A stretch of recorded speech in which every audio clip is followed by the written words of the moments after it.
ሰላም ጤና ይስጥልን። የዚህ ቪዲዮ ተከታታዮች በዚህ ቪዲዮ ላይ የማስተላልፈው አጭር መረጃ ወይም ደግሞ ስልጠና ይሆናል። እሱም ከወንጌል ስርጭት ጋር የተያያዘ አንድ ፕሮጀክት አዘጋጅተናል እኔና ቤተሰቦቼ። ይሄም ምንድነው? ኢትዮጵያዊ ጃንደረባ ታሪክ መጽሐፍ ቅዱስ ላይ ሐዋርያት ሥራ ምዕራፍ 8 ከ26 እስከ 40 ያለውን ታሪክ ተመስርቶ ተውኔት ተዘጋጅቷል፣ መዝሙር ተዘጋጅቷል፣ መጽሐፍ የልጆች ተዘጋጅቷል፣ ትራክት ተዘጋጅቷል፣ እንደዚሁም ደግሞ አርማ ተዘጋጅቷል እና ባለፈው ታህሳስ 24 ላይ ምርቃት አካሄደን ነበር። በኢንተርናሽናል ኢቫንጀሊካል ቸርች ምርቃት አካሄደናል እና እዛ ላይ ተውኔቱ መዝሙሩ ምን እንደሚመስል በዩቲዩብ ተጭኗል እና ከዛ ላይ መረጃ ማግኘት ትችላላችሁ። በኋላ መጨረሻ ላይ የዩቲዩቡን አድራሻ እዛ ላይ እንገልጻለን። አሁን ግን ዋናው ሐሳቡ ምን እንደሆነ አጠር አድርጌ ለመንገር እፈልጋለሁኝ። ምንድነው የዚህ ፕሮጀክት ዋና ዓላማ? ያው የምታውቁት ነው። ኢትዮጵያዊው ጃንደረባ ታሪክ ወንጌል እንዴት እንደደረሰ፣ በሱ በኩል እንዴት ወደ ኢትዮጵያ እንደመጣ ወይም ወደ አፍሪካ እንደገባ ወንጌል መጽሐፍ ቅዱስ ላይ እናገኛለን። ያንን ነገር ፕሮሞት ማድረግ አለብን። ከኢትዮጵያዊ ጃንደረባ ብዙ የምንማረው ነገር አለ። እግዚአብሔርም ያንን ታሪክ የሰራው እግዚአብሔር ነው። እርግጥ የታሪኩ ባለቤት እግዚአብሔር ነው። ድንቅ የሆነ ታሪክ ነው።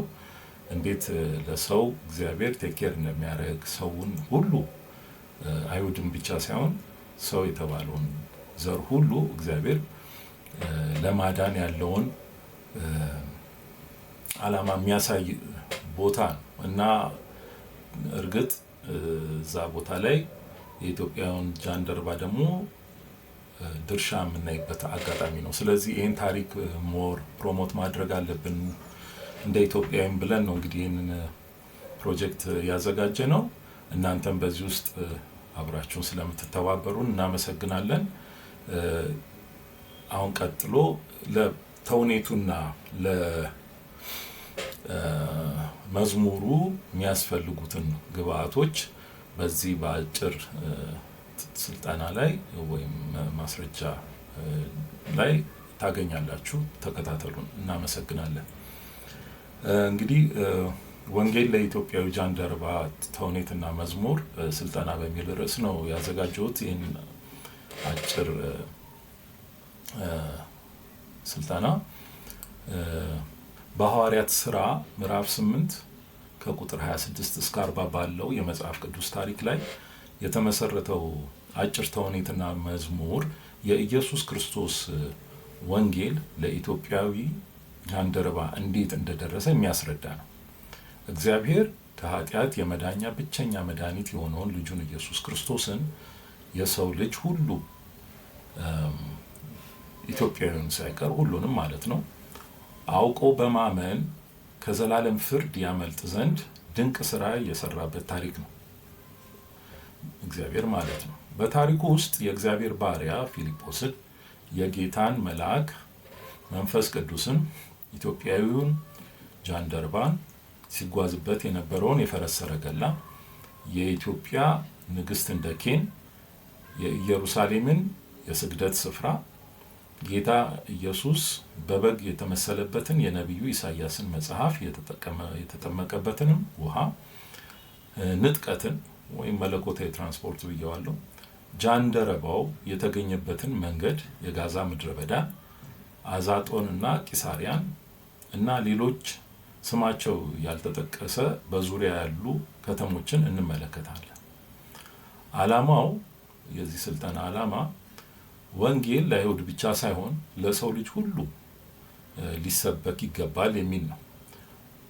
ወንድና ሴት፣ ህፃናት፣ ወጣት፣ ጎልማሳ እንዲሁም አዛውንት የሆኑ ክርስቲያን ክርስቲያኖች ጌታ ኢየሱስ ዓለምን ሁሉ ወዶ ከኃጢአት ለማዳን እንደሞተ፣ እንደተነሳ፣ እንዳረገ እንዲሁም ተመልሶ ለፍርድ እንደሚመጣ በመመስከር ሰው በጊዜ ንስሐ እንዲገባ መስበክ እንዳለባቸው በአጭር ተውኔትና መዝሙር ማስተማር ነው ዓላማው። ተውኔቱና መዝሙሩ በህፃናት ልጆችና ወጣቶች ሊቀርብ የሚችል ነው። የልጆች ሁለንተናዊ እድገታቸው ላይ የሚኖረው ሚና ትልቅ ነው። በመጽሐፈ ምሳሌ ምዕራፍ 22 ቁጥር 6 ላይ ልጅን በሚሄድበት መንገድ ምራው፣ በሸመገለም ጊዜ ከእርሱ ፈቀቅ አይልም እንደሚል ከወንጌል አገልግሎት ጋር የተያያዘ ስራ ላይ ልጆችን ማሳተፍ ለቤተ ክርስቲያን፣ ለቤተሰብ፣ ለቤተ ክርስቲያንና ለዓለም ጥቅሙ ከፍተኛ ነው። ተውኔቱና መዝሙሩን በተመለከተ በልጆች አገልግሎት ክፍል ባሉ አስተማሪዎች በኩል ስልጠና መስጠት የሚቻል ሲሆን ዝግጅቱ ላይ ወላጆችንና ተባባሪ አካላትን ተሳታፊ ማድረግ ይቻላል። ይሄ ማለት ዘማሪንና አርቲስቶች ቢሆኑ ይበልጥ ይረዳል። የተውኔቱና የመዝሙሩ ይዘት በተመለከተ በሐዋርያት ሥራ ምዕራፍ 8 ቁጥር 26-40 ባለው የመጽሐፍ ቅዱስ ታሪክ ላይ የተመሰረተው ይህ ተውኔት በታሪክ ውስጥ የተካተቱትን ገጸ ባህሪያት ሁሉ እንዲሁም ማንነታቸው ያልተነገረንን ግን ሊኖሩ ከሚችሉት ውስጥ አስፈላጊ የሆኑት ተካተዋል ወይም አካቷል። ለምሳሌ ጋሪ ሲነዳ የነበረው ሰረገላውን ሲነዳ የነበረው የሚወክለው ሰው አንዱ ነው። በፕሮጀክቱ ምርቃት ላይ ለታዳሚው የቀረበው ተውኔትና መዝሙር እንደ ሞዴል እንዲያገለግል ታስቦ በቪዲዮ ተቀርጾ ዩቲዩብ ላይ ተጭኗል። የሚያስፈልገው 5 ተዋናይ ብቻ ሲሆን የሚወክሉትን ገጸ ባህሪያት እንደሚከተለው ተገልጿል። አንደኛ የጌታን መልአክ፣ ሁለተኛ የፊልጶስን፣ ሶስተኛ የኢትዮጵያዊ ንግስት ህንደኬን እና ጃንደረባውንና የጋሪ ነጂውን። እነዚህ 5ቱ ገጸ ባህሪያት አሉ። ተውኔቱ የሚያሳትፋቸው አካላት በጠቅላላ መድረክ ላይ ማለት ነው። ተውኔቱ የሚያሳትፋቸው አካላት በ3 ይከፈላሉ። አንደኛ ተዋናዮች ሲሆኑ ብዛታቸው 5 ነው፣ ቅድም የጠቀስኳቸው ማለት ነው። ሁለተኛ በትወናው መሃል የሚተርከው ሰው ሲሆን ብዛት 1 ነው። ሶስተኛ አካል ደግሞ ተውኔቱን በድምፅ የሚያጅብ አቀናባሪ ሰው ነው። እሱም ብዛት 1 ነው የሚያስፈልገው። በዝርዝር ለመመልከት ተዋናዮቹን በተመለከተ ተዋናዮቹ የሚጫወቱት በሐዋርያት ሥራ ምዕራፍ 8 ቁጥር 26-40 ባለው የመጽሐፍ ቅዱስ ታሪክ ላይ ተመስርቶ በተዘጋጀው ድርሰት መመሪያነት ይሆናል።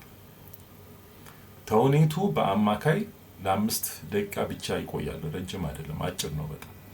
የጭውውቱ ዝርዝር በድርሰቱ ላይ ይገኛል። ተውኔቱ ሲያልቅ ተዋናዮቹ ለታዳሚው በአንድ ላይ ሆነው እጅ ይነሳሉ። ሁለተኛ ተራኪን በተመለከተ ተራኪው ወንድም ወይ ሴት ሊሆን ይችላል። በተውኔት ድርሰት ውስጥ ያለውን ትረካ ከመድረክ ጀርባ ሆኖ ወይ ሆና ከተዋናዮቹ እና ከአጃቢ ድምፅ አቀናባሪው ጋር በመናበብ ትረካውን ያቀርባል ወይም ታቀርባለች። ሶስተኛ ስለ አጃቢው ድምፅ አቀናባሪ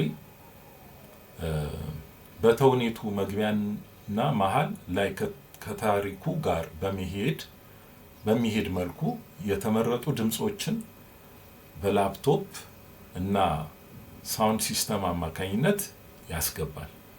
የሚካተቱት ድምፆች እንደሚከተለው ተቀምጠዋል። ይሄ ማለት እኛ እንልክላችኋለን። ኮንታክት ስታደርጉን ድምፁን በአታች አድርገን በኢሜይል እንልክላችኋለን፣ በተለያየ ሚዲያ ማለት ነው። አንደኛው የመለከት ድምፅ ነው። ድራማው ላይ ቪዲዮ ላይ እኛ ሞዴል የሰራነው ላይ ገብታችሁ ማዳመጥ ትችላላችሁ። የመለከት ድምፅ አለ። ሁለተኛ የሰረገላ የፈረስና የፈረስ ኮቴ ድምፅ አለ። ሌላ ከመልአኩ ጋር የነጎድጓድ ድምፅ አለ። የውሃ የፏፏቴ ድምፅ አለ። እንግዲህ ቅድም እንዳልኩት ለዝርዝር መረጃ ድርሰቱን መመልከት ያስፈልጋል። እንደውም ቪዲዮንም መመልከት ያስፈልጋል። ተራኪውና ድምፅ አቀናባሪው በአንድ ጠረጴዛ ጎን ለጎን በመቀመጥ የመድረክ ትወና በአይን እየተከታተሉ መስራት ይጠበቅባቸዋል። የመድረክ ትወናውን ማለት ነው። ራቅ ካለ ቦታ ሆነው ወይ ከታዳሚው ጀርባ መሆን ይችላሉ፣ ወይ ከመድረኩ ስር እንደሚያመች ሆኖ ግን መድረኩ ላይ ያለውን እንቅስቃሴ እየተከታተሉ ነው ትረካውን መካሄድ ያለበት። ያ ደግሞ ድርሰቱን ይዘው ነው። የጀስት ኢትስ አባውት የሁለት ፔጅ ጉዳይ ነው። ብዙ ነገር አይደለም ድርሰቱ። ያው ኦልሞስት ከሐዋርያት ሥራ ምዕራፍ 8 ላይ ያለው የተቀዳ ነው እና ትንሽ ነው ሞዲፋይ የተደረገው ለመድረክ በሚመጥን መድረክ ላይ ሊተወን በሚችል መልኩ ነው ሼፕ የተደረገው እንጂ አጭር ነው። ስለዚህ እሱን እያነበቡ ነው፣ እሱን ወረቀቱን እያዩ ነው ተራኪውም ድምፅ አቀናባሪውም አንድ ላይ የሚያስተላልፉት ማለት ነው። መዝሙሩን በተመለከተ እንግዲህ ተውኔቱ ሲያልቅ ቅድም መግቢያ ላይ እንደጠቀስኩት ያው እጅ ነስተው መድረኩ ታዳሚውን እጅ ነስተው ይጨርሳሉ። ከዛ ወዲያው ወደ መዝሙሩ ነው የሚቀጥሉት ማለት ነው። በዚህ መሀል ምንድነው እንግዲህ ድራማውን ተውኔቱን ስታዩት እኛ የሰራነውን መጀመሪያ ላይ ንግስት እንደኪው ከተንግግር ካረገች በኋላ ወደ ውስጥ ትገባለች። ከዛ መልአክም የሚወክለው ሰው ወጥቶ ከዛ መልእክት ካስተላለፈው በኋላ እሱም ወደ ውስጥ ይገባል። መድረክ ላይ ከመጀመሪያ እስከ መጨረሻ የሚቆዩት ኢትዮጵያዊ ጃንደረባን የሚወክለው ሰው፣ ፊልጶስን የሚወክል ሰውና ሰረገላውን የሚነዳው ሰው ነው መድረክ ላይ የሚቆዩት እስከ መጨረሻ። ልክ ሲያልቅ ግን ንግስት እንደኪን የምትወክለዋ ሴትና መልአክን ሪፕሬዘንት የሚያደርግ ሰው ይወጡና አንድ ላይ ተደርድረው ከዛ በኋላ መዝሙሩን ይዘምራሉ። እንግዲህ ስለ መዝሙሩ ደግሞ አጭር ገለጻ ልግለጽ። ተውኔቱ አልቆ ተዋናዮቹ እጅ ከነሱ በኋላ ወዲያውኑ መዝሙር ያቀርባሉ።